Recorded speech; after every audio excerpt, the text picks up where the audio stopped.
Saya perlu menegaskan di awal bahwa Gelora ini bukan PKS Perjuangan, juga bukan PKS Biru. Ya, jadi supaya untuk membedakan nanti orang bilang ada PKS putih, ada PKS biru, enggak. Ngomong-ngomong tadi soal penggunaan kata rakyat, sebenarnya juga ingin menyingkirkan pola-pola dan pengelompokan yang ada. Seperti tadi Pak Anies bilang, kita jadi penasaran. Pak Anies kan sangat identik dengan PKS, karena sebelumnya pemimpin di PKS dan juga ikut mendeklarasikan PKS gitu. Banyak orang yang bertanya-tanya, apakah Gelora ini, ada yang bilang PKS Perjuangan, ada yang bilang akan mengambil nilai yang sama dengan PKS, bahkan ceruk suaranya dan ceruk pemilihnya juga mungkin akan mengambil basis yang sama, begitu? Bagaimana Pak Anies? Saya perlu menegaskan di awal bahwa Gelora ini bukan PKS Perjuangan, juga bukan PKS Biru. Ya, jadi supaya untuk membedakan nanti orang bilang ada PKS putih, ada PKS Biru, enggak. Kalau Anda bertanya apa perbedaan yang fundamental, saya ingin mengatakannya dalam satu kalimat yang singkat, lebih Indonesia itu aja. Lebih Indonesia. Lebih Indonesia itu. Jadi lebih bisa merangkul semua sebenarnya. Iya. Sejak 2008 saya punya kegelisahan ini sebagai politisi, yaitu bahwa akhirnya kita mewakili identitas kita sendiri, tapi kita tidak mewakili identitas Indonesia yang jauh lebih yang lebih besar. Karena itu saya mengalami satu proses pergulatan pemikiran. Apa sih sebenarnya nilai-nilai dasar dari Indonesia itu? Gitu. Ternyata setelah kita melakukan penelitian yang panjang dari 2008 dan saya mendirikan yayasan yang namanya The Future Institute untuk itu, kita sampai pada kesimpulan bahwa ternyata ada 3 nilai utama bangsa Indonesia itu sekarang. Dan saat nilai ketiga ini adalah kombinasi dari proses demokratisasi yang terjadi di Indonesia. Yang pertama itu agama, yang kedua itu keluarga, dan yang ketiga itu achievement, pencapaian. Achievement ini biasanya kan datang dari individualisme dan biasanya datang dari liberalisme. Satu keluarga ini, nilai-nilai ini ya. Tapi dia membaur sekarang menjadi nilai yang mendampingi nilai yang namanya keluarga. Dalam bahasa sosiologi kita sebut ini gotong royong. Artinya apa? Pada dasarnya bangsa ini menghargai identitas individual. Karena itu semua agama ada di sini. Dan semua agama di sini masuk ke Indonesia itu secara damai, ya kan? Tapi kenyataannya semuanya bisa bergaul damai seperti itu. Artinya ini bisa dibilang berarti Gelora bukan partai religius ya? Saya di ADRT kita menyebut asas kita Pancasila, jati diri kita itu Islam.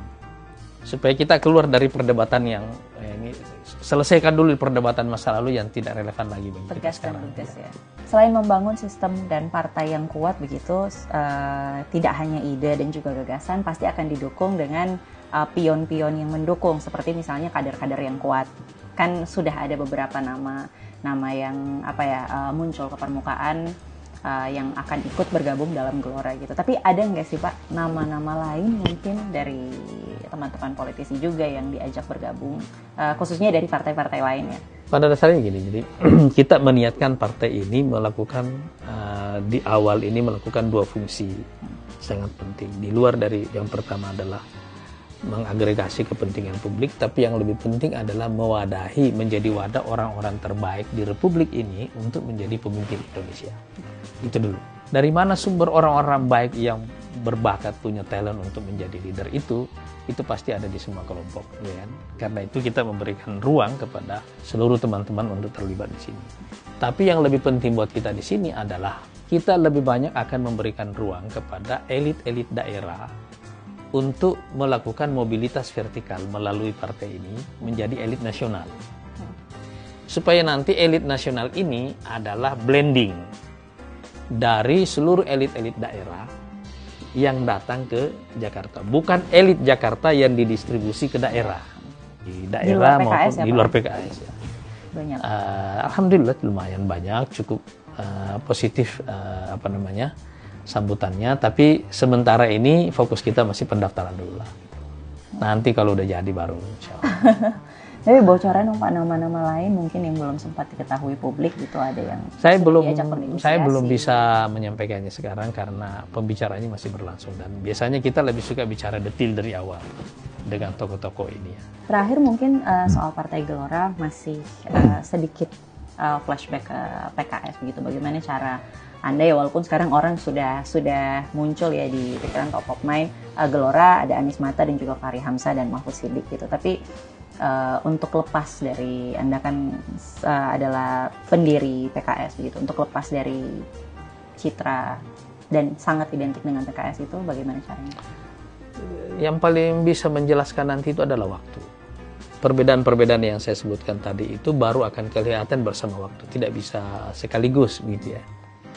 Bersamaan dengan nanti insya Allah keterlibatan banyak komponen bangsa dari berbagai kalangan yang terlibat di partai ini, orang akan menyadari apa makna keterbukaan, apa makna kolaborasi yang selama ini menjadi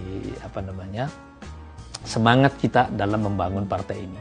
5-10 tahun ke depan, visi dan bayangan Anda soal Gelora akan ada di posisi mana dalam percaturan politik ini? Mudah-mudahan dengan akumulasi pengalaman para pendirinya yang ada sekitar 20 tahun dalam politik.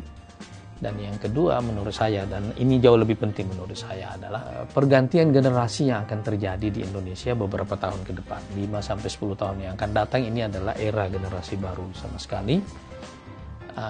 Mereka yang sekarang berumur 50-an kira-kira ini akan perform di sini, dan sekarang muncul generasi baru lagi yang juga masuk itu. Karena itu saya mengatakan bahwa di Gelora ini kita ingin 3 angkatan ini ada. Angkatan 60-80 tetap ada di sini, 40-60 ada di sini, dan 20-40 juga ada di sini. Kita ingin membuatnya seimbang supaya proses peralihan generasi itu tergambar di dalam partai ini, di dalam strukturnya. Ada, kita gabung seperti itu supaya proses pembelajaran antar generasi itu terjadi.